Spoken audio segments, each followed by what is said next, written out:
They said it was a man's world. And on most days, it felt like they were right. The training ground smelled of cordite and rain. The air hung heavy, damp, metallic, filled with the rhythm of gunfire echoing off steel targets. A sea of uniforms stretched across the field, laughter and bravado bouncing between the concrete walls. But beneath that noise, one pair of boots moved quieter than the rest. She didn't speak, didn't laugh, didn't boast about her record or the missions she'd completed in places no one would ever hear about. Her name was Lena Foss. To most of the men on that range, she was a nobody, a small, quiet figure with her hair tied back in a regulation bun, her uniform just slightly too large as if she wanted to disappear inside it. They thought she was new. They thought she didn't belong. And they were wrong. "Move it, sweetheart," the voice cracked through the morning like a whip. Sergeant Ray Richter, built like a wall, voice like a storm. He stepped in front of her, barking orders, his grin full of arrogance. "You're standing in the lane. This isn't a tea party, this is live fire." The men around him laughed, not cruelly, just nervously. No one wanted to be the target of his attention. Lena didn't answer. She stepped aside, slow, measured, eyes forward. The movement was precise, almost graceful. Richter frowned. "You got ears, sailor." Still no answer. He shoved her shoulder lightly, not enough to knock her down, just enough to make a point. "I said move." Her body shifted with the push and then steadied. She caught herself with that subtle, almost cat-like motion that came from years of drilling balance, body control, reflex. Nothing about it was dramatic, just efficient. But someone watching closely, someone who understood combat, would have seen it. The center of gravity, the stability, the readiness. A few steps away, General Hoffman did see it. He stood near the edge of the range, hands behind his back, face carved from stone. To him, Lena's reaction wasn't weakness. It was control. The kind of control that separates soldiers from warriors. "Carry on," he murmured. And the range roared back to life. Shots cracked the air, one after another, a symphony of precision and failure. The recruits were competing for qualification in long-range marksmanship, the final test for entry into the Navy's elite sniper program. The targets sat over 1,200 meters away, invisible to the naked eye, shimmering in the desert heat. This was where dreams ended. No second chances, no excuses, just you, your rifle, and the wind. Richter prowled the line like a wolf, his words dripping sarcasm and command. 1,200 meters cold bore. Let's see who's got what it takes. One by one, the shooters fired. One by one, the bullets missed. The wind shifted every few seconds, a cruel, invisible trickster. Mirage lines wavered in the distance, turning the horizon into a shimmering lie. High and right. Too much hold. Again. The tension thickened with every shot that failed to find steel. And then silence. The last shooter stood, jaw clenched, shaking his head. "Sir, it's no use, that crosswind's all over the place." Richter spat into the dirt. "No excuses. You call yourselves marksmen. I've seen rookies with better trigger control." He turned, scanning the group, then stopped. "Voss." The name hit the air like a dare. She looked up. Richter grinned. "You've been awful quiet today. You think you can do better." She didn't answer. He chuckled. "Come on, sweetheart, show us how it's done, or at least give us something to laugh about." The others shifted uncomfortably. It wasn't an invitation, it was a trap. Lena stepped forward, calm, steady. Her boots made almost no sound on the gravel. She knelt beside the M210 HSD sniper rifle resting on its bipod, a weapon as precise as it was unforgiving. Her hands moved with deliberate care, adjusting the stock, the cheek weld, the scope. Every motion was slow, ritualistic, the way a craftsman touches a tool they know intimately. No one spoke. Even Richter, mid-smirk, felt something uneasy rise in his gut. Lena exhaled. The world seemed to narrow. The sound of wind became distant. The chatter faded into silence. She lay flat behind the rifle, cheek resting on cold metal. Through the glass, the target was a ghost barely visible, shimmering in the heat. Her breathing slowed. Inhale. Exhale. Wait. A single grain of sand lifted in the wind. She saw it, read it, adjusted a fraction of a degree. No calculation pad, no spotter, just instinct, that quiet sense that can't be taught, only earned. She didn't think, she felt. And then, a pause between breaths. A heartbeat stillness. The universe shrank to the width of a barrel. Crack!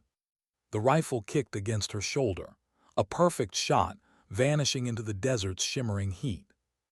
Seconds stretched, no one breathed. Then, a faint metallic ping rolled back across the distance. A perfect hit. Dead center. The silence that followed was heavier than the sound itself. Richter froze, his expression breaking apart: disbelief, shock, then something smaller: shame. Lena didn't move, didn't smile, didn't even look up. She just stayed there, cheek against the stock, eyes steady on the target, as if confirming something only she understood. And then she stood, brushed the dust from her sleeve, and stepped back without a word. The men stared. It was the kind of silence that changes a place. The kind that redefines what people believe possible. General Hoffman broke it. He stepped forward slowly, boots crunching on gravel. His voice was calm, deliberate. Chief Petty Officer Foss. The title hit like a thunderclap. Every head turned, every back straightened. Richter's face drained of color. Chief Petty Officer. That wasn't a trainee. That was an operator, a veteran. Hoffman didn't need to raise his voice. Authority was woven into it like steel. He glanced at an aide. Bring me her file. The aide hurried off, returning with a tablet. Hoffman read it in silence, eyes narrowing with something between awe and respect. Then softly, he began to speak, not to her, but to everyone listening. Naval Special Warfare Development Group, he said. A ripple of whispers spread through the ranks. SEAL Team 6. No one moved. Codename Ghost. Over 3,000 combat hours. Decorations include the Navy Cross, Silver Star, and 2 Bronze Stars with Valor. He paused, eyes lifting to meet Lena's. Specialization: extreme long-range interdiction, hostage recovery, counter-terror operations. Each word hit harder than the last. When he was done, Hoffman turned, squared his shoulders, and gave a formal salute. To her, the men who had laughed now stood in stunned silence as the highest-ranking officer on the base saluted the woman they just mocked. Richter swallowed hard, eyes locked on the ground. Chief Foss, Hoffman said quietly, on behalf of this command, I apologize for the lack of professionalism you've endured today. He turned, his voice hardening. Sergeant Richter, you just insulted one of the most decorated operators this nation has ever produced. Remember that the next time you mistake arrogance for leadership.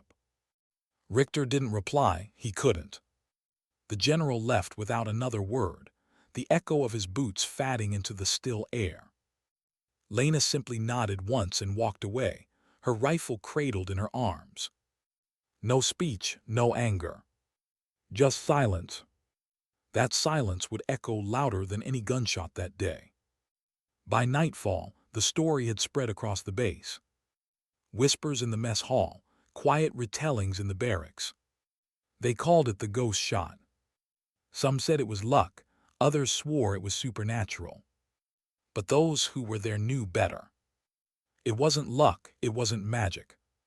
It was mastery, earned in the shadows, unseen, unpraised. And in that moment, every man on that range learned a truth they'd never forget. You don't mess with the quiet ones. Because the quiet ones, They're usually the ones who already survived the storm. No one spoke to her that evening. Not out of respect, not yet, but out of uncertainty. By the time the sun had sunk behind the ridgeline, the range was quiet.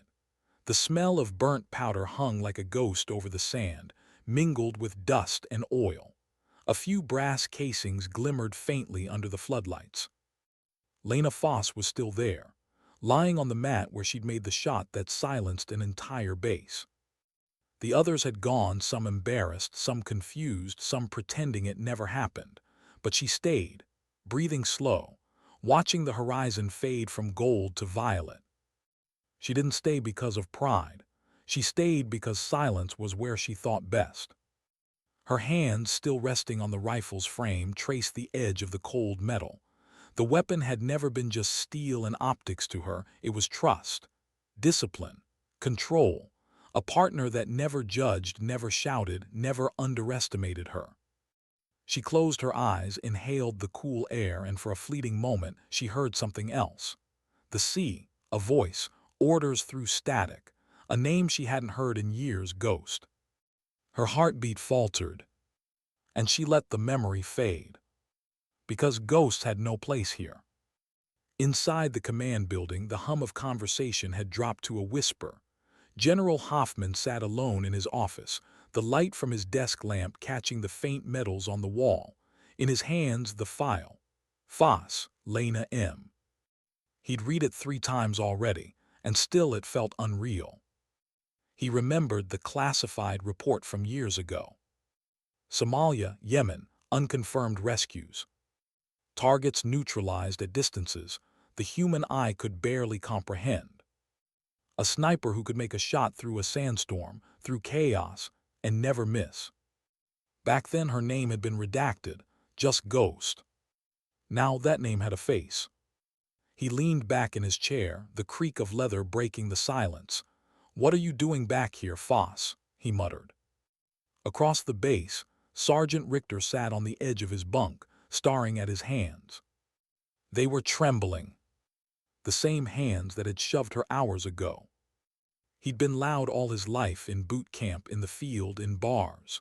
Noise had been his armor, his power. But that day, a single moment of silence had shattered him. He could still see it. That perfect stillness. That single shot cutting through wind like time itself had paused to watch. He tried to tell himself it was a fluke, but even as the words formed in his head, he knew they were lies. The truth burned deeper. She'd seen something he hadn't. Something he'd never see because he was too busy trying to prove himself. For the first time in years, Richter didn't feel angry. He felt small. And in that smallness, something began to change. Later that night, Lena walked the empty corridors of the armory. The floor gleamed faintly under the red security lights. The air was cool, metallic. She placed her rifle back into its case, locking it with a quiet click. There was a reflection in the glass, her own face, calm but tired. She stared at it for a long time. Most people saw just another soldier, but behind those still eyes was someone who'd seen too much. You didn't come back from the kind of missions she'd been on unchanged. You just learned how to hide the pieces that broke. She touched the edge of the display, a habit more than a gesture. And that's when she noticed it, the faintest movement in the doorway. General Hoffman stood there, hands folded behind his back. "Chief Foss," he said. His tone was neither sharp nor soft, just measured. "Sir, I owe you an apology." She didn't respond. Hoffman took a slow step closer. "You shouldn't have been treated the way you were today. You've done more for this country than half the officers in my command combined." Her voice, when it came, was quiet. "Respect isn't something I need, sir. It's something they'll learn or they won't." He nodded, studying her face. "You don't like attention?" "No, sir." "Then you're in the wrong line of work." She looked up at him, a flicker of dry humor in her eyes. "You'd be surprised how invisible you can be when people assume you don't belong." Hoffman's mouth twitched, almost a smile. Invisible or not, the word's out. The base knows who you are now. They're already calling you Ghost. She didn't react, but inside something clenched. That name wasn't a compliment. It was a reminder. The general's expression softened. There's a reason I brought you here, Foss. This isn't just another posting. I wanted eyes on my new recruits. I needed someone who understands discipline, not just talent. She hesitated. With respect, sir, I didn't come here to teach. Maybe not, he said quietly, but sometimes the lesson chooses you. He left her with that, a sentence that would echo in her head for weeks. By morning, the base had changed. The mess hall was quieter. The laughter had lost its edge. Even Richter kept to himself, eyes down, voice lower. But beneath the surface, something else stirred. Admiration, curiosity, fear. Whispers followed her everywhere. That's her. The sniper, the SEAL. Lena ignored them. She ate alone, trained alone, moved through the corridors like a shadow among ghosts. But no matter how silent she became, the myth grew louder. And myths have weight. A week later, she was called to the briefing room. A new mission was coming down, routine, supposedly.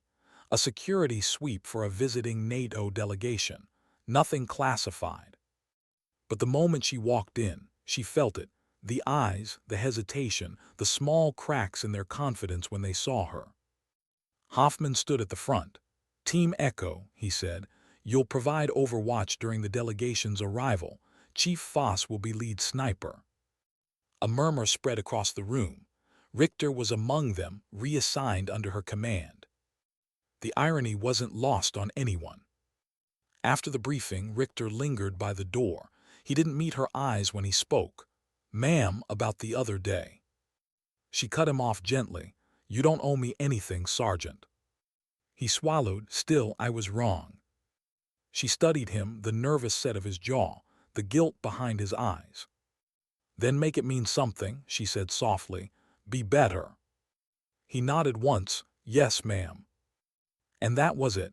No speeches, no forgiveness, just a quiet exchange between two soldiers who'd both learned something painful about pride. 2 days later, as dawn broke over the ridge, Team Echo deployed for the operation. The world was awash of orange and silver sunlight cutting through the mist. The convoy below moved slowly, armored SUVs crawling up the dusty road. From her overwatch position, Lena scanned the valley, calm, focused, eyes reading every shadow. Richter was beside her now, spotting through his binoculars. His breathing was steady, his movements careful. He'd been practicing, she could tell. "Wind's shifting east," he said. She adjusted her scope a fraction. "Good call." For a brief moment, there was silence again, the kind that always comes before chaos. Then through the haze, she saw it, a glint of metal where there shouldn't be one. Her voice cut through the radio, low and sharp. "Possible contact, 3 o'clock, 200 meters past the ridge." The team below froze. A beat later, a flash erupted, and the first explosion shattered the morning calm. It was over fast. The convoy diverted. Drones tracked the attackers as they retreated into the hills. No friendly casualties, thanks to that single call-out. Back at base, the after-action report was short. Threat detected and neutralized. 0 losses. But what it didn't say, what only Hoffman saw, was the way Lena had reacted. She hadn't flinched. She hadn't hesitated. She'd been ready like she always was. After the debrief, Hoffman stopped her in the corridor. "You saw them before anyone else did," he said. "I saw the light off their scope," she replied simply. "Old habit." He nodded slowly. "Old habits save lives." She gave a faint smile. "Or haunt you." He looked at her for a long moment, then said, "You keep carrying ghosts, Chief. They'll start carrying you." And just like that, he walked away. She stood there silent, the hum of fluorescent lights filling the air. His words dug deep because he was right. That night she sat alone on her bunk, the lights dim. Her rifle lay disassembled on the table, every part clean, every motion methodical. But her hands trembled slightly as she worked. Outside, the wind howled softly through the desert. And in that sound she heard it again, a voice from the past, a memory that wouldn't fade. A briefing room, a hostage, a shot she'd taken years ago. She closed her eyes. Ghost, you're clear to fire. Then darkness. Lena Foss had spent her whole life mastering the silence between heartbeats. But silence doesn't erase what lives inside it. And though the world now called her a legend, she knew the truth. Legends are just the stories people tell to make sense of what they don't understand. The real story was the cost. They called her Ghost for a reason. Not because she disappeared, but because she left something behind every time she returned. No one knew that better than Lena Foss. The nickname had followed her for years, whispered in briefing rooms, printed in reports that would never see daylight. Operator Ghost, confirmed long-range interdiction, Tier 1, multiple high-value rescues. The kind of missions that never existed until someone needed saving. And though she'd earned medals, ribbons, commendations, she never kept them. They stayed in a drawer somewhere, untouched, because medals don't shine the same way when you know what they cost. The wind tore across the desert range that morning, carrying the sting of sand. Training had resumed. New recruits, same rules. Lena stood at the edge of the field, watching them set up.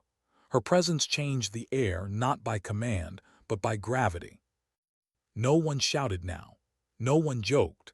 The same men who'd once laughed around her now lowered their voices when she walked past, not out of fear, but respect they didn't yet know how to express.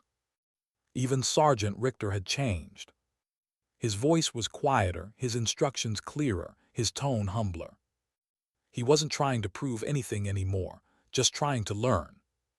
She saw that, and she respected it.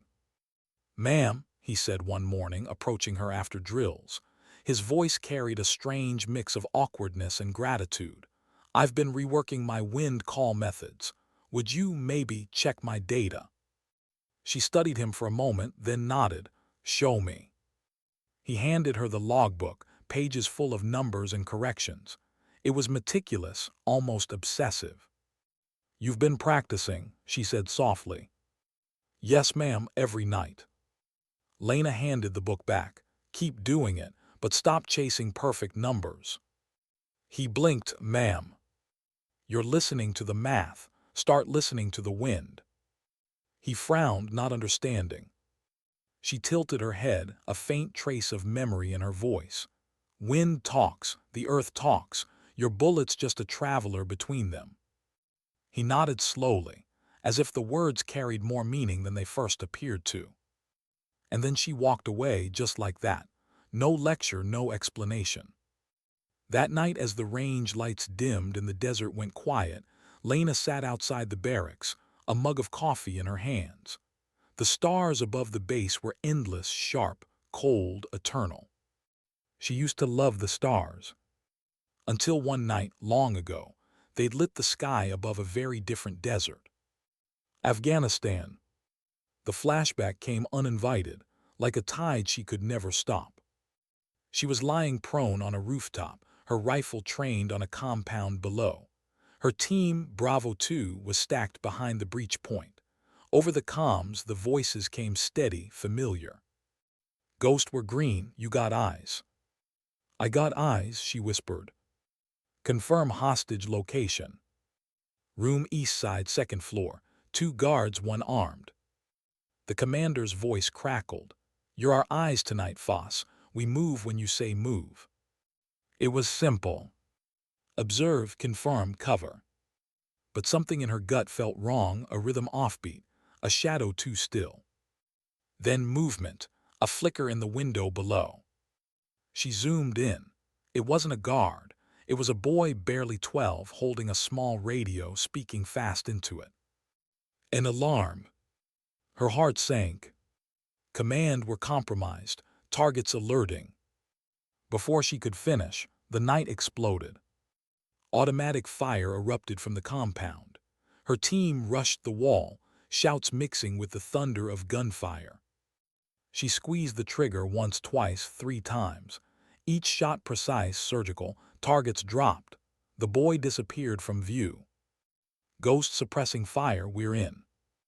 The next 30 seconds were chaos, pure, disciplined chaos. Smoke, screams, the kind that stay with you long after the echoes die. When it was over, the team had secured the hostages. Mission success. 0 friendly KIA. And yet, she couldn't stop looking at that empty window. The boy. Command later called it acceptable collateral. She called it the moment she stopped sleeping soundly. That night back at base, someone had handed her the nickname Ghost. Because she moved like one, shot like one, and looked like one. But no one knew what the name really meant to her. That you don't become a ghost unless something inside you dies first. The sharp buzz of the comm unit pulled her back to the present. Chief Foss, Hoffman's voice crackled through. Report to my office. She sighed, set the mug down, and headed in. The general's office was dimly lit, a single lamp casting long shadows across his desk. He looked up when she entered. Close the door. She did. There's been chatter, he said, sliding a folder toward her. Something stirring near the border, nothing confirmed yet, but intelligence suggests a rogue faction, possibly ex-special ops, running smuggling ops through Allied territory. Lena opened the folder. Inside, grainy photos, satellite images, a list of aliases. One of them made her pause. She recognized the face. And the scar. Where did this come from? She asked quietly. Intercept last week, Hoffman said. You know him. She hesitated, just a second too long. Chief. Her jaw tightened. He used to be one of ours. Name. Wyatt Kane, Coulson Reaper. The general leaned back, seal. Was. She closed the folder slowly. Kane. The last man she'd seen, before the mission that ended her field career. He wasn't supposed to be alive. Hoffman's voice cut through her silence. If he's gone rogue, it's not our problem yet. But if he's active on NATO soil, we'll have to act fast. Lena nodded, understood. He studied her. You sure you're ready to face whatever's behind that file? She met his gaze, eyes steady but distant. Doesn't matter if I'm ready, sir. It's already here. Later that night, she sat in her quarters, the folder open on her desk. The photo of Kane stared back, older, harder but unmistakable. He'd been her spotter once. Back when trust meant survival. She could still hear his voice in her head, confident, mocking, always with that edge of danger. You can't save everyone, Foss. Maybe not, she'd said once, but that doesn't mean we stop trying. He'd laughed. You'll learn this world doesn't reward mercy. Maybe he'd been right. Maybe mercy had cost them both. She stared at the photo until the edges blurred. Outside, Richter was making his rounds, checking the weapon racks. He noticed the light under her door and paused. He thought about knocking, then didn't. He'd learned enough to know some battles aren't fought out loud. 2 days passed before Hoffman called again. Satellite intel confirmed movement. Kane's group had hit a convoy near a U.S. aid outpost. 2 wounded, 1 missing. The report was short, cold, efficient. But one detail made her blood run cold. The missing officer's name, Lieutenant Sarah Keene. Lena knew her. A field medic she'd once trained with overseas. The kind of soldier who still believed kindness belonged on the battlefield. She felt something inside her tighten, something old and dangerous. Permission to engage, she asked. Hoffman frowned. This isn't official yet. We don't even have a tasking order. With respect, sir, she said quietly, they took one of ours. He studied her face, the flicker of something fierce beneath her calm. You're not just asking to go, Foss. You're asking to finish something. She didn't deny it. Finally, Hoffman sighed. Unofficially, you have 48 hours before the brass even sees this report. Make them count. That was all she needed. As she packed her gear that night, her hands moved on instinct, smooth, efficient, automatic.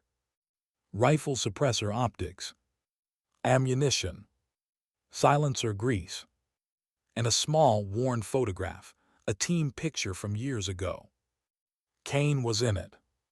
Smiling, she folded it once and tucked it into her pocket. Then she looked in the mirror, her reflection calm, cold, unreadable. Ghost, she whispered to herself. The name didn't sound like power. It sounded like debt. Before dawn, she moved out. No team, no orders, no backup. Just her and the endless desert. Each footstep was silent, measured. The horizon was a dull bruise of color as the first light crept over the ridge. She didn't know what she'd find out there. She just knew she had to face it. Because ghosts don't rest. They return. The desert doesn't hide secrets. It keeps them. Every footprint, every breath, every lie buried but never gone. Lena Foss knew that better than anyone. She walked these sands before under different orders, different skis. The world changed, but the silence never did. The hum of the vehicle engine was the only sound as she drove across the barren expanse. The horizon glowed faintly, a thin scar of light marking dawn's edge. The mission was unofficial. No paperwork, no satellite support, no backup. Just her and the man she used to trust. She stopped 20 miles from the last reported coordinates, a cluster of abandoned oil facilities half swallowed by dunes. The buildings looked like broken teeth against the sunrise. Lena parked behind a ridge, killed the engine, and let the silence settle. The air was still. Too still. She unpacked the rifle, each motion smooth, deliberate. Her scope caught the faint shimmer of heat on metal in the distance. A truck, old military model, and beside it movement. Two men armed. Her pulse slowed automatically. She scanned the perimeter, counting, marking, reading. It wasn't just muscle memory, it was language. The ground. The wind. The space between heartbeats. She saw the pattern in their patrol, disciplined, efficient. That meant leadership. And that meant Kane was close. Back at base, General Hoffman watched the satellite feed. It wasn't official intel, but he had his ways. A faint dot moved across the sand, one tracker, one signature. He exhaled quietly. She's really doing it. Behind him, his aide frowned. Should we send a team, sir? Hoffman shook his head. She wouldn't want one. Foss doesn't make noise, she finishes things. He looked at the empty chair across from him, the faint echo of an old memory surfacing. Years ago, he'd seen her pull an entire platoon out of an ambush without firing a single shot. Not because she was afraid, but because she understood something most soldiers never did. Sometimes, winning isn't about who fires first. It's about who stays calm the longest. Lena moved closer, weaving through the broken remains of the facility. Rusted pipes, half-collapsed walls, the ghosts of industry long gone. She found a vantage point on the second floor of a cracked concrete tower. From there, she watched. The guards were bored, casual, but their weapons were clean, their formations tight. These weren't bandits. These were trained soldiers pretending to be outlaws. Then she saw it. A shadow moving through the courtyard below, tall, deliberate. Even from a distance, the gait was unmistakable. Wyatt Kane. He hadn't changed much. Broader shoulders, a new scar under his jaw. But the way he walked, confident, untouchable, that was the same. He was speaking to someone, but the wind carried the words away. Still, she didn't need to hear them. She knew his tone. It was the same voice that used to call her partner. Her finger hovered near the trigger, but she didn't pull it. Not yet. Kane was a ghost too, one of her own making. If she was going to end this, she needed answers first. Then she saw something she hadn't expected, a figure being dragged from one of the vehicles. Hands bound, face bruised. Lieutenant Keene. Alive. Lena exhaled slowly, a whisper of relief breaking her calm. But the feeling didn't last. Kane's men pushed the lieutenant to her knees. Her voice came faintly through the wind. "You don't have to do this." Kane's answer was sharp. "No, but I will." Lena's pulse spiked. Every instinct screamed to take the shot. But she waited. Because one wrong move could get Keene killed. Minutes passed like hours. Kane circled the hostage, speaking low. He looked older, heavier, but his eyes still burned with that cold certainty she remembered. "You know," he said, "I used to believe in the system too. Orders, loyalty, duty. Then I watched it chew up good people and bury their names." He crouched, meeting Keene's eyes. "You think they'll come for you? They won't, because you're expendable like we were." His words hit Lena harder than she expected. He wasn't entirely wrong. She remembered the day command had written off her entire unit after that last mission, called it friendly fire, sealed the report, moved on. No medals for that one, just ghosts. She adjusted the scope again, slow, deliberate. The wind shifted slightly. Range 800 meters. Elevation 6 degrees. A clean shot. She could end this now.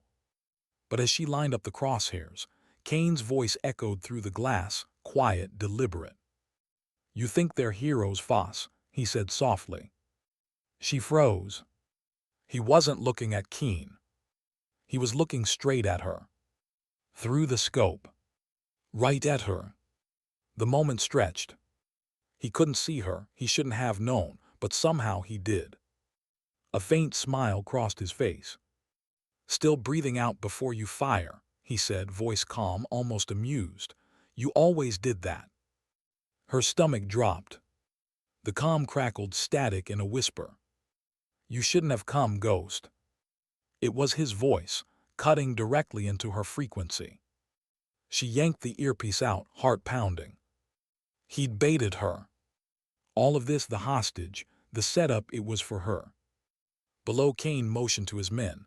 "Pack up, we move out." He didn't look back at Keene. He didn't need to. This wasn't about the hostage. It was about unfinished business. As the convoy began to roll out, Lena exhaled through clenched teeth. He wanted her to follow. And she would. Not because of orders. Because of truth. Night fell fast in the desert. The sky turned from gold to black, the stars like shards of glass above the dunes. Lena followed the convoy's faint trail, keeping distance, headlights off, engine low. Her mind replayed every word Kane had said, every silence in between. He wasn't angry, he was disappointed. And that made him dangerous. Somewhere between the silence and the sand, she realized something else. Kane didn't see himself as the villain. He thought he was cleaning up what the system broke. And in his own twisted way, he might have believed it. By dawn, the trail led to another ruin, a half-collapsed radar station near the border. She parked the truck behind a dune, set up her rifle, and scanned the perimeter. Movement, 3 guards, same discipline, same pattern. But this time, no hostage. Just Kane, sitting on a crate, waiting. Her radio hissed one line of static, then a voice. "If you're going to take the shot, Foss, do it now." She froze. He was broadcasting open frequency, taunting her. "You always were patient," he continued, "but patience gets people killed." Lena's voice came low through gritted teeth. "You don't have to do this, Wyatt." Silence, then a dry laugh. "You think I haven't heard that before? We both know what happens to people like us, Lena. They use us, decorate us, then erase us." Her hand tightened around the rifle. You went dark, she said quietly. You killed good men. I eliminated a problem, he snapped. You of all people should understand that. I understand loyalty. He sighed, still clinging to that word. You were loyal to command, I was loyal to truth. The wind howled between them, carrying the smell of dust and oil. Then his tone softened. You could have come with me, you still can. You know they'll throw you away next just like they did us. Her finger hovered over the trigger. You're wrong, she whispered. They didn't make me who I am, the choices did. A pause then. Then make one. The radio clicked off. Lena's breath slowed. Every instinct, every lesson, every ghost whispered in her head. She could take the shot, end him now. But something in her stopped. The past wasn't finished yet. Not until she knew what really happened that night. The night their mission went dark, the one command buried. She lowered the rifle. And for the first time in years, she chose not to shoot. Hours later, she approached the compound on foot. Slow, silent. Every shadow a potential threat. Inside, she found the remnants of Kane's camp, empty cots, half-burned maps, scattered shell casings. But on the table in the center, a single folder. Her name on the cover. She opened it carefully. Inside were classified documents, the after-action report from that mission years ago. The one command had sealed. Except this version was different. Redacted lines restored. Photographs attached. Evidence that command had lied. They framed Kane for a failed strike that wasn't his fault, one that had killed civilians after his warning was ignored. He hadn't gone rogue out of greed. He'd gone rogue out of betrayal. And in that moment, Lena felt her world tilt. Everything she'd believed in, the discipline, the loyalty, the silence, started to crack. Outside, the horizon shimmered with heat again. But this time, it wasn't the desert burning. It was the truth. She picked up the file, tucked it into her pack, and stared into the distance where the sand met the sky. She didn't know if she was hunting a traitor anymore, or a man who just stopped pretending. But one thing was certain. The past she'd buried wasn't gone. It was waiting. And it had finally found her. Truth doesn't hit like a bullet. It seeps in slow, quiet, corrosive. When Lena Foss read the words on that report, something inside her shifted. A line she trusted her whole career, between right and wrong, duty and doubt, began to blur. The file lay open on the table before her. The photographs were grainy, but she knew what they showed: a village on fire, a mission that never should have happened. A date she remembered too well. She turned to the final page, the signatures. Her own Kane. And beneath them, a forged authorization. Someone high up had buried the truth. And then buried them with it. Outside, the wind moaned through the empty structure. Dust spiraled across the floor, whispering through cracks in the concrete like voices that refused to die. Lena folded the documents, slid them into her pack, and moved. The desert was waking again, heat crawling over the dunes, light slicing across the horizon. Her boots sank into the sand, leaving faint prints that vanished within minutes. She didn't know exactly where Kane had gone, but she knew how he thought. He'd head north toward the border zone, where no one asked questions and no insignia meant anything. That's where ghosts go when they stop believing in the living. Back at base, General Hoffman stared at the blank feed on his screen. Foss's tracker had gone dark 30 hours ago. He told himself she could handle it, that she always could, but worry was a habit he couldn't break. "Any word from the field?" he asked. His aide shook his head. "Nothing, sir. No pings, no comms." Hoffman leaned back, rubbing his eyes. "She's chasing something she's not ready to face."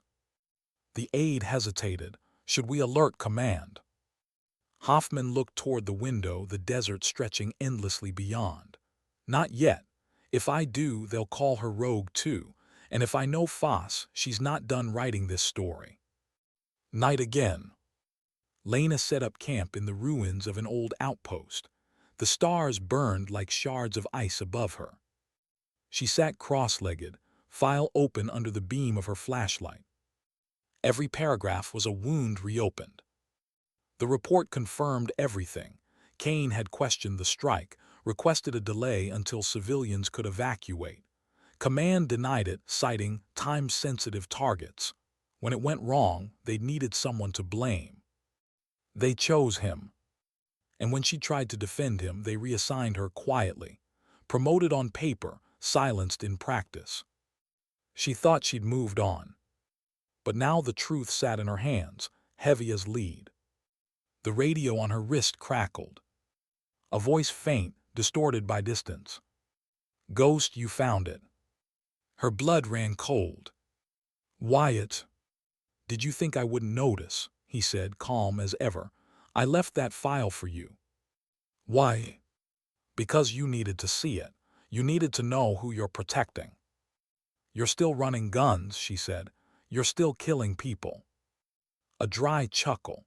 "And you're still believing in the flag like it believes in you."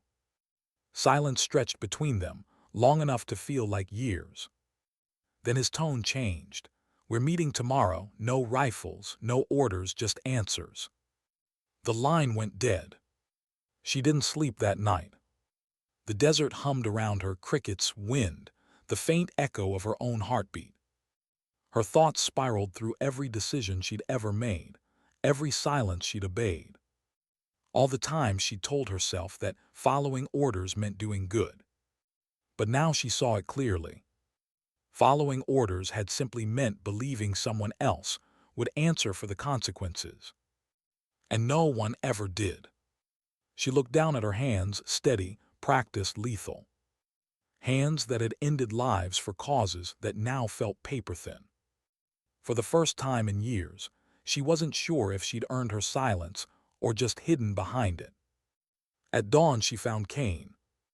He was waiting at the edge of a dry riverbed, leaning against a rusted truck, sunlight cutting across his face. He didn't raise a weapon. Neither did she. When she stepped closer, the years between them folded into the dust. "Always on time," he said, a faint grin tugging at his mouth. "Always watching," she replied. They stood there, two shadows of the same past. "You left me there," he said finally. "Do you remember?" "I followed orders." He laughed once, bitter, short. "That's what everyone says before the graveyard fills up." She didn't flinch. "You started killing your own, Wyatt." "I started killing the ones who made us this way." His eyes locked on hers. "Did you read it, the report?" "I did." "Then you know why I'm doing this." "I know why you started," she said quietly. "But this isn't justice, it's revenge. Call it what you want. It's the only thing that feels honest." For a long moment, neither spoke. The desert wind filled the silence, carrying the ghosts of everything they'd both lost. Finally, Lena said, "You could have come back. We could have exposed them together." He shook his head.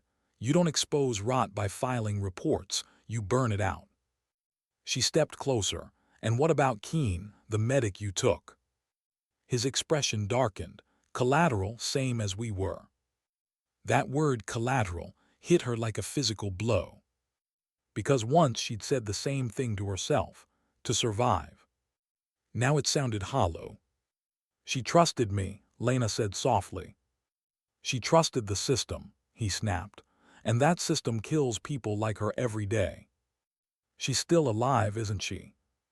He hesitated. "Where is she, Wyatt?" "Safe," he said after a pause, "until I'm done."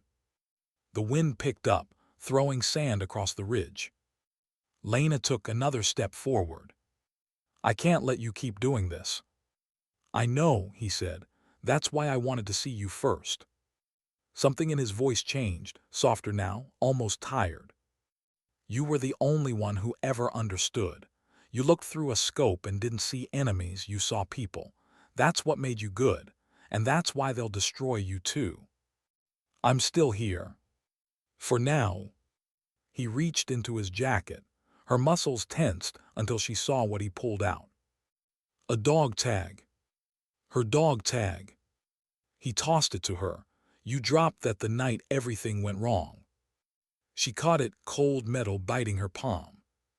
Then in a voice barely above a whisper, he said, "They're coming for you next, Ghost. Same people who came for me." Before she could respond, a distant rumble cut through the air. Engines. Kane looked toward the horizon. Too late. Dust plumes rose from the south, a convoy of unmarked trucks. No flags, no insignia, but the formation was military. Too precise for mercenaries. "Who are they?" Lena demanded. "Cleaners," he said. "Command's way of erasing mistakes." "Both of us." He smiled faintly. "They don't leave witnesses, Lena. You should go." She shook her head. "I'm not leaving anyone again." "Then this is where it ends." He grabbed his rifle. She did the same. The years of silence between them vanished, replaced by the rhythm of combat. The first round hit the truck behind them, a bloom of fire and sand. Lena dove for cover, sighted one of the approaching vehicles. She fired once. A driver slumped over. The truck veered, rolled. Kane moved like the soldier he'd always been, calm, efficient, deadly. For a moment, they fought as they once had, side by side. But this time, the enemy wasn't foreign. It was home. Minutes stretched into seconds. When the last truck went silent, smoke hung thick over the dunes. Lena stood, chest heaving, eyes scanning for movement. Kane limped toward her, blood seeping through his sleeve. "Still breathing," he muttered. "You're hit." He looked down, almost amused. Wouldn't be the first time. She stepped closer, pulling out a field dressing. "Don't," he said. "We both know how this story ends." "You don't have to die, Wyatt." He smiled faintly. "I already did, the day we stopped asking why." He pressed a flash drive into her hand, small, black, unmarked. Everything on there. The orders, the cover-ups, the names. "Why give this to me?" "Because you still believe something good can come out of the truth." She stared at the drive, tiny, fragile, world-ending. When she looked up again, he was walking away, staggering toward the horizon. "Wyatt." He didn't turn. The wind swallowed his voice, his shape, his sins. And just like that, he was gone. Lena sank to her knees, the flash drive still clutched in her fist. The desert around her was silent again, as if nothing had happened. But everything had. She'd come looking for a traitor. She'd found a truth bigger than betrayal. And now she was holding proof that the system she'd built her life around wasn't built to protect anyone. Her reflection flickered in the cracked glass of her scope, the calm face of a woman who no longer knew who she was serving. For years she'd believed silence was strength. Now she wasn't so sure. Because sometimes silence doesn't protect the innocent. Sometimes it protects the guilty. She rose slowly, the dog tag glinting against her chest, the flash drive heavy in her pocket. Far in the distance, the first rays of sun caught the smoke, turning it gold. She looked at it unblinking. And for the first time in her life, Lena Foss didn't feel like a soldier. She felt like a witness. There's a moment after every mission, that first breath back in safety. It's supposed to feel like relief. But to Lena Foss, it felt like guilt. The desert was behind her now, yet its silence still clung to her. Every step on the tarmac echoed louder than gunfire. Every stare followed her, like the weight of a secret she couldn't bury. She walked into the hangar as the engines cooled, duffel over her shoulder, uniform streaked with dust. No debrief, no escort. Just the hum of machinery, and eyes that wouldn't meet hers. Something had changed. Inside the command building, the air felt different, tighter, colder. People spoke in low tones. A few screens flickered out as she passed, as if someone had cut the feed just a little too quickly. When she reached the end of the hall, General Hoffman was waiting by his office door. His expression was unreadable. "Chief Foss," he said quietly, "inside." She stepped in. The blinds were drawn. The hum of the air conditioner was the only sound. Hoffman gestured to the chair across from his desk. "Sit." "She didn't, you know." He exhaled through his nose, slow and deliberate. "I know you went off-grid. I know there was a firefight in restricted territory, and I know you came back alone." Her jaw clenched. "Then you know why." His eyes flicked to her duffel. "What's in the bag?" "A truth your superiors buried." He leaned forward, elbows on the desk. "Careful, Chief. You're speaking like someone who doesn't want to keep her clearance." She dropped the flash drive on the table. It made a small, metallic click, a sound far too soft for the weight it carried. "This is what Command erased," she said. "The mission report, the strike that killed civilians. Kane wasn't rogue, he was a scapegoat." Hoffman stared at it, not touching, not blinking. Finally, he said, "You realize what happens if that's true." "I do." "And you realize what happens if it is." Lena met his gaze, calm and steady. "I've lived with worse." For a long moment, neither of them moved. The air between them felt like glass, fragile, ready to break. Then Hoffman stood and locked the door. He didn't sit back down. Instead, he walked to the window and stared through the blinds. "When I joined the Navy," he said, voice low, "I thought loyalty meant obedience. But after a few wars, I learned the truth: loyalty isn't to command. It's to conscience." He turned, eyes sharp. "You're not wrong, Foss. I've seen the reports. I know what they did to Kane. But if you hand this over, it won't bring justice. It'll bring cleanup, and they'll start with you." She folded her arms. "You want me to pretend it doesn't exist? I want you to stay alive." "That's not the same thing." "No," he said quietly, "it's not." The silence that followed was heavy, filled with unspoken history. Then Hoffman picked up the flash drive and turned it in his hand, like he was weighing not the metal, but the morality inside it. "You said Kane's dead." "He was alive when I left him," she said, "but he's done running." Hoffman nodded slowly. "Then you know what this means. Once I plug this in, there's no going back." "I know." He hesitated. "And if it exposes people above me, then maybe it's time someone did." The general stared at her for a long moment, then inserted the drive into his terminal. The screen flickered, folders appeared. Classified seals, blacked-out files restored line by line. The truth unfolded like a wound reopening. Names, orders, timestamps.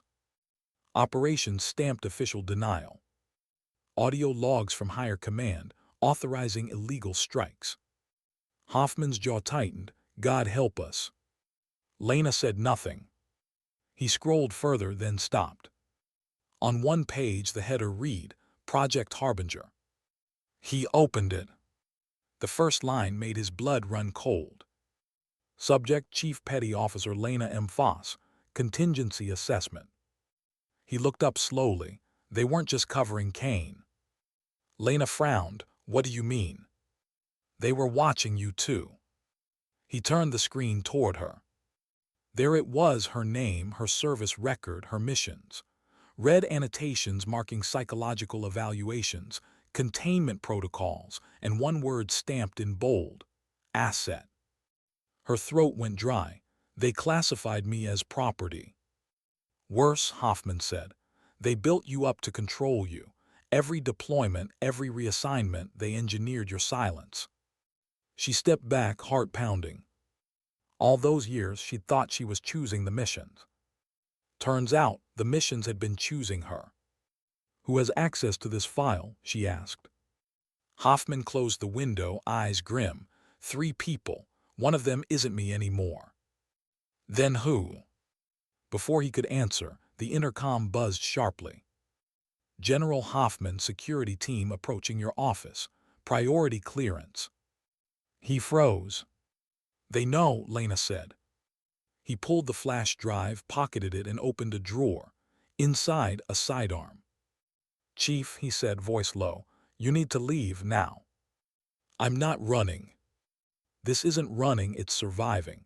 If they find you here, you'll vanish before sunset. No trial, no name, just another file stamped classified. She stared at him, jaw tight. Come with me. He shook his head. I'll buy you time. Their eyes met, soldier to soldier. No salute, no words. Just understanding. She slipped out the back door. The hallway outside pulsed with distant footsteps, boots striking metal in unison.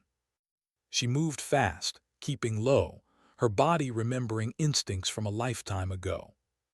Each corner was a calculation. Each shadow a decision. In the distance, she heard the office door crash open.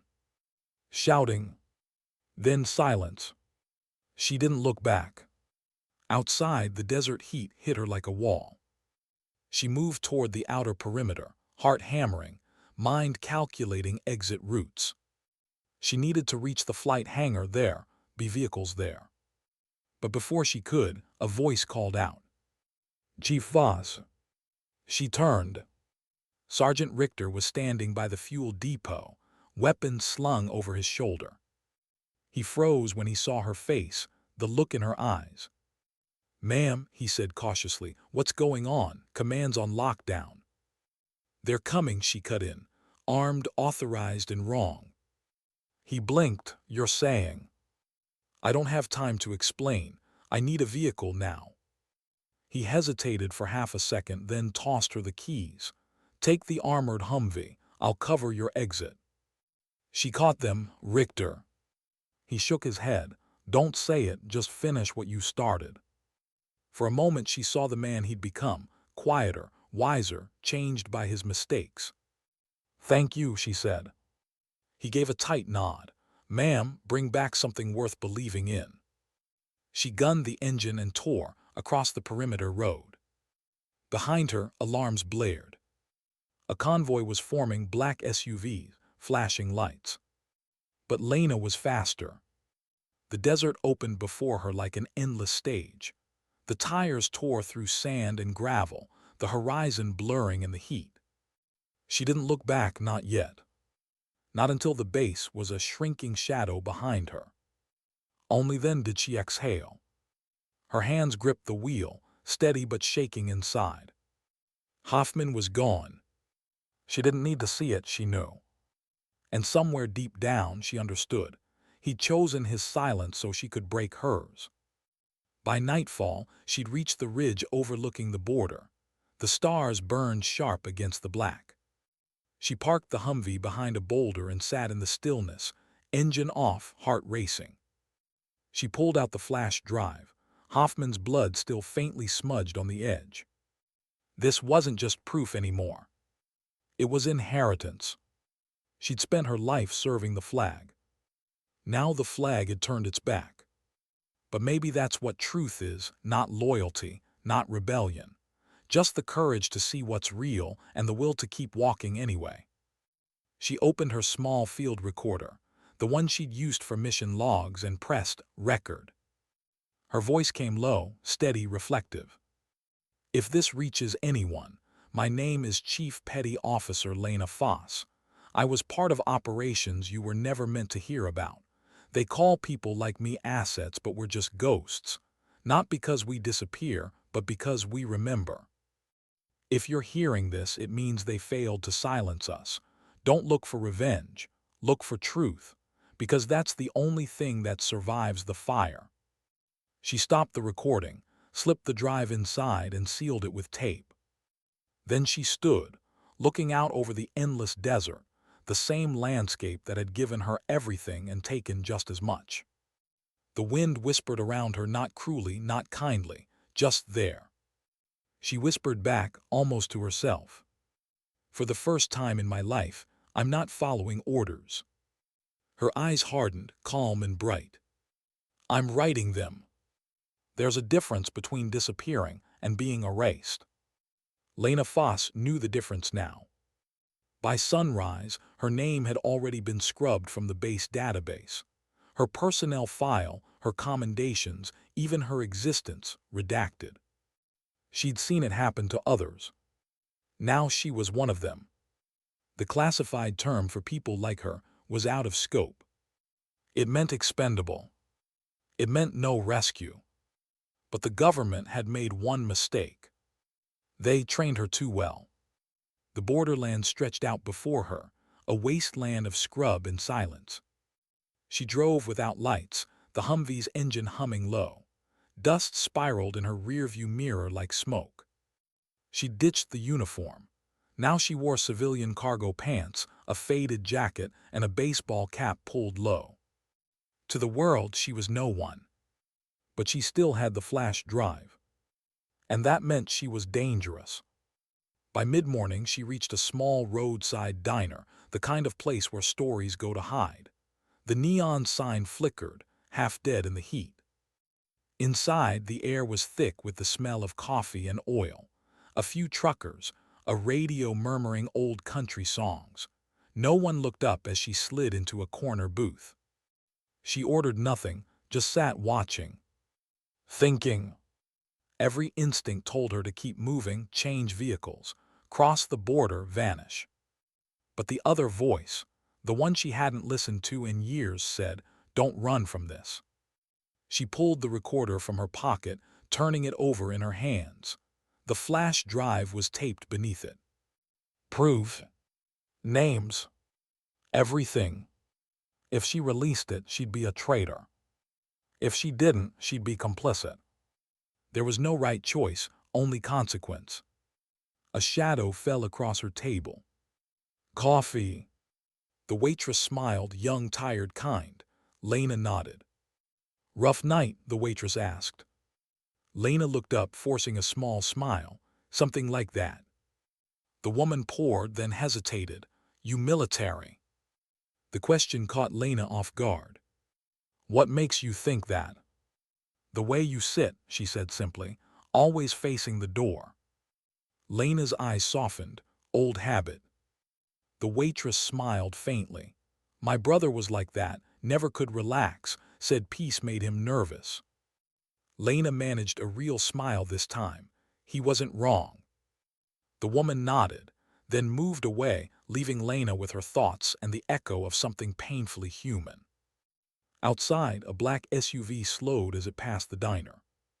Tinted windows, no plates.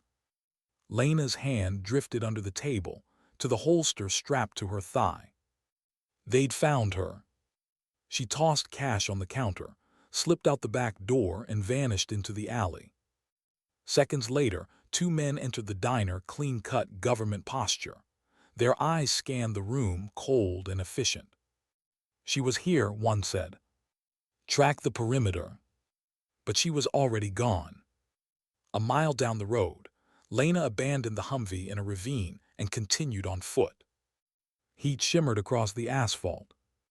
Each step forward was a battle between instinct and exhaustion. She moved like a ghost through the scrub, low, deliberate, impossible to track. For hours she followed the terrain north, until the landscape rose into hills. From there, she saw it, an abandoned relay station from the Cold War, its antenna still standing like a skeleton. It wasn't much, but it was high ground. She could see for miles. By dusk, she'd set up camp inside the crumbling structure. The power grid was long dead, but the emergency generator still hummed after a few tweaks. She plugged in the recorder. The flash drive loaded instantly, a series of encrypted files filling the screen. She opened the first one, a memo from Central Command dated 5 years earlier. Subject Foss authorized for Harbinger integration. Operator behavioral data within acceptable deviation parameters. Maintain observation protocols. Another file. Asset Foss exhibiting independent decision-making under duress. Recommend reassignment and psychological isolation. Lena's hands shook. They hadn't trusted her, they studied her. She wasn't a soldier. She'd been a case file in an experiment about obedience. She slammed the laptop shut. The echo bounced off the cold walls. Then she heard it. A crunch outside, gravel. Someone was coming. She moved to the window, peering through the cracks. Two figures, flashlights sweeping the dark. They weren't amateurs. Government issue gear. Silenced weapons. Cleanup team. Lena's mind went calm. She switched off the generator, plunging the station into darkness. Silence wrapped around her, complete perfect. The door creaked open. Clear left. Clear right. A flashlight beam sliced across the wall, paused, then swung toward her position. She fired once, the beam dropped. The second agent spun, firing blind. Sparks flew as bullets ricocheted off steel. Lena moved like water, low, fluid, invisible. Two more shots. Silence. The smell of gunpowder filled the air, sharp and familiar. When it was over, she leaned against the wall, breathing hard. They'd keep coming, she knew that now. But it wasn't fear she felt. It was clarity. She wasn't just a target anymore. She was a message. She buried the agents under the sand outside the station, not out of respect, but out of principle. Even enemies deserve to rest. Then she sat by the generator, staring at the horizon. The night sky was impossibly still. Somewhere out there, satellites she'd once helped coordinate were now tracking her heartbeat. But what they'd never understand, what the system never could, was that truth doesn't move in straight lines. It hides, it waits. And when it finally emerges, it's unstoppable. Hours passed. Then her radio crackled, weak, distant. "Foss, you copy?" The voice was faint, fractured by static. She froze. "Richter." "Yeah, I'm—" Static swallowed his words. "They're saying you went rogue." She exhaled. "That's one word for it. Listen, they've locked down every channel. Your priority one, but..." "But what?" "They're splitting the files. Every copy of your report, every trace of what happened in the desert, gone in 24 hours. Lena's eyes hardened. "Then I have less time than I thought." "Where are you?" "Nowhere." "Foss." She hesitated. "You were a loud man once, Sergeant. Don't let them silence you too." Before he could reply, she cut the transmission. She stared out across the desert, endless, merciless. And in the silence, she found something she hadn't felt in years. Purpose. She wasn't fighting for command anymore. She was fighting for the ones who couldn't. The lost names, the forgotten dead, the soldiers buried under paperwork and excuses. She'd carry them. All of them. Not as ghosts, but as witnesses. By dawn, she was already moving again, pack strapped, rifle slung, laptop secure. Every mile north brought her closer to the old border relay lines, disused fiber cables that once linked outposts to NATO's secure grid. If she could reach one of those nodes, she could upload everything. A truth bomb into the heart of the machine. She just had to make it there first. But even ghosts have limits. The second day without sleep hit hard. Her vision blurred, muscles burned. By the time she reached the edge of the canyon, the world tilted around her. She sank to her knees, gasping. In the distance, an engine. Not far. She crawled behind a boulder, rifle raised. A single vehicle appeared, old, dusty, unmarked. It stopped 20 yards away. The door opened, and a man stepped out. Tall, broad-shouldered, limping. Wyatt Kane. Alive. He raised his hands. "Easy, Foss, not here to fight." She didn't lower the rifle. "You should be dead." "Yeah," he said with a tired grin. "Seems I'm bad at that." She scanned him, bandaged arm, cracked lip, exhaustion written across every line of his face. "Why are you here?" He tossed something into the sand between them, a satellite phone. "You'll need that. They're jamming civilian networks now." She stared at it, then at him. "Why help me?" He shrugged. "Because if they catch you, the truth dies with you, and if that happens, everything I did means nothing." He met her eyes, calm, sincere. "Don't let them bury this, Lena." She wanted to believe him. But trust was a luxury she couldn't afford. "Why should I?" "Because you're still the only one who remembers why we started." The wind howled through the canyon. For a moment, it felt like the desert itself was listening. She lowered her rifle. Slightly. Then she said, "If you're lying." He smiled faintly. "Then you'll know what to do." He turned to leave. "Wyatt," she said softly. He stopped. "You said truth burns everything it touches." He nodded. "Then let it burn." That night under the endless sky, Lena connected the phone to her laptop. The upload line blinked once, active. One file after another began to transfer. The truth moving faster than fear. Each megabyte was a confession, a reckoning, a piece of her soul. When the final bar reached 100%, she closed the laptop and looked up at the stars. For the first time in years, she felt light. Not safe. Not forgiven. But free. There's no sound when truth hits the world. No explosion. No sirens. Just the quiet hum of something changing, everywhere all at once. The upload finished at 03:47 hours. By dawn, the files had spread across 3 continents. A dozen encrypted leaks, anonymous drops, a single sentence attached to every transmission. For the ones who were erased. Lena Foss closed the laptop, her hands trembling not from fear but from release. It was done. For the first time in years, the silence inside her felt clean. She sat on the canyon ridge, watching the sun rise over the desert, gold spilling over red stone, washing the shadows away. The wind moved softly through the rocks, brushing past her face like an old friend. Somewhere far below, an eagle circled, patient, timeless. Lena smiled faintly. "It's yours now," she murmured. She thought the truth would roar when it came out. But it didn't.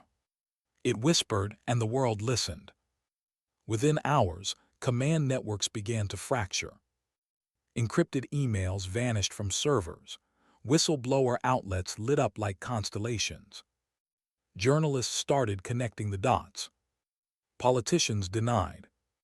Generals resigned. And somewhere in the chaos, a single name began to surface, whispered in corridors, printed in redacted documents, tagged to every line of data that mattered. Chief Petty Officer Lena Foss. Back at the base, Sergeant Richter watched the newsfeed flicker on the screen in the mess hall. He recognized her instantly. The story was everywhere. Anonymous operative exposes military corruption. No photo, no voice, just a codename, Ghost. He felt a lump rise in his throat. The others whispered. Some called her a traitor, some called her a hero. But Richter didn't say a word. He simply stood, turned off the screen and walked out. Because he understood something they didn't. She hadn't done it for glory. She'd done it because someone had to. And that's the hardest kind of courage there is. The desert night fell again. Lena sat by a small fire, her rifle beside her, her face lit by the soft orange glow. She knew they'd come eventually. Not the kind who talked. The kind who cleaned up. But fear didn't reach her anymore. She'd already done what she came here to do. She reached into her pocket and pulled out her dog tag, the one Kane had given back. The metal gleamed faintly in the firelight, its edges worn smooth from years of use. She turned it over in her hand. The inscription on the back read, Honor isn't what they give you. It's what you keep when they take everything else. A faint noise broke the stillness, an approaching vehicle. Headlights cut through the dark, bouncing across the rocks. Lena stood slowly, slipping the dog tag around her neck. When the truck stopped, the driver's door opened. A familiar figure stepped out. Wyatt Kane. He looked worse now, pale, limping heavier, exhaustion carving lines into his face. But his eyes were clear. "You did it," he said softly. Lena nodded. "It's out." He smiled. "Good." They stood in silence for a long time, the firelight flickering between them. "What now?" she asked finally. "Now," he looked toward the horizon. "Now they'll hunt us both." She almost laughed. "They've been doing that for years." "Yeah," he said quietly, "but this time they'll mean it." He looked down at his hands, cracked, stained, shaking. "You know, when we started, I thought the job was about protecting people. Then I thought it was about surviving. Now I think it's just about remembering." She nodded. "That's enough." He looked at her, and for the first time there was peace in his expression. "You know, Foss, if I'd listened to you back then, maybe none of this." She stopped him with a small shake of her head. "We can't rewrite the old missions, Wyatt. We can only choose how the story ends." He smiled faintly. "Then let's make it count." They didn't hear the drone until it was too close. A low hum cutting through the quiet. Kane's head snapped up. "They found us." The sound grew mechanical, precise, circling above the canyon. Lena reached for her rifle, scanning the sky. 2 drones. Armed. Targeting coordinates locked. There was no time to run. Kane's voice came low, calm. "There's a supply tunnel under the ridge. You can make it out." She shook her head. "Not this time." "Don't be stupid." "I'm not." She looked at him, steady, unflinching. "You said the truth should burn everything it touches. Then let it burn here." He stared at her, eyes wide. "Foss." But she was already moving. She climbed the ridge, rifle in hand, wind tearing at her jacket. The drones closed in twin shadows in the dawn light. She aimed, fired once. One drone spiraled, hit the canyon wall in a burst of flame. The second descended, faster, angrier. Her magazine clicked empty. And then silence. She exhaled, eyes soft. The firelight below flickered against her silhouette, calm, defiant, unbroken. A final whisper escaped her lips. "For them." Then the sky cracked open. When the smoke cleared hours later, the canyon was quiet again. Nothing left but glassed sand, a rifle half buried, and a single piece of metal glinting in the sun. The dog tag. News broke 2 days later. The world had changed overnight. Investigations launched, documents verified. And then, like all storms, it passed. The networks called it the Harbinger leak. Anonymous sources, unconfirmed identities. But among the soldiers, the ones still serving, the ones who remembered, the story spread like scripture. They said a woman had taken on the system itself. A sniper with no flag. A ghost who traded her silence for truth. No one ever found her body. But every range, every outpost, every base carried her legend. In the locker rooms, a phrase began to appear, scratched into metal doors and training benches. "Let tacts, not words, be your measure." It was her creed. General Hoffman's office remained empty after the incident. But the day before he vanished, his aide found a note on his desk written in his careful, clipped handwriting. "If anyone asks what happened to Chief Foss, tell them she didn't fall. She chose her ground." The note was unsigned. A year later, Sergeant Richter stood on the same firing range where it all began. The air was still, the morning cool. New recruits lined up, rifles steady, hearts nervous. He walked behind them, calm, patient. His voice no longer barked orders, it guided. He stopped by a small plaque mounted at the end of the range. A polished brass shell casing sat beneath it.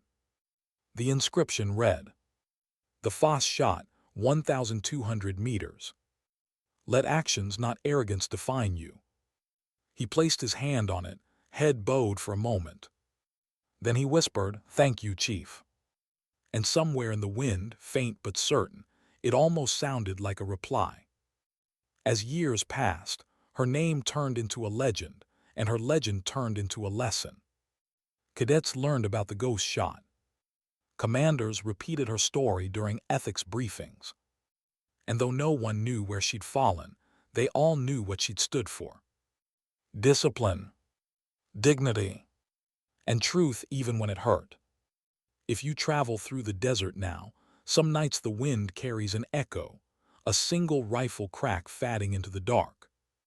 Locals call it superstition. Soldiers call it remembrance. But those who know the story, they just smile. Because they understand what it means. That somewhere out there, the ghost of Lena Foss still watches over the silence she left behind.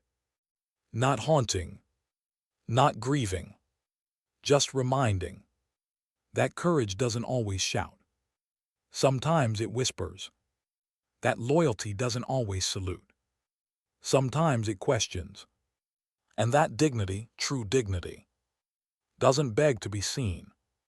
It simply acts.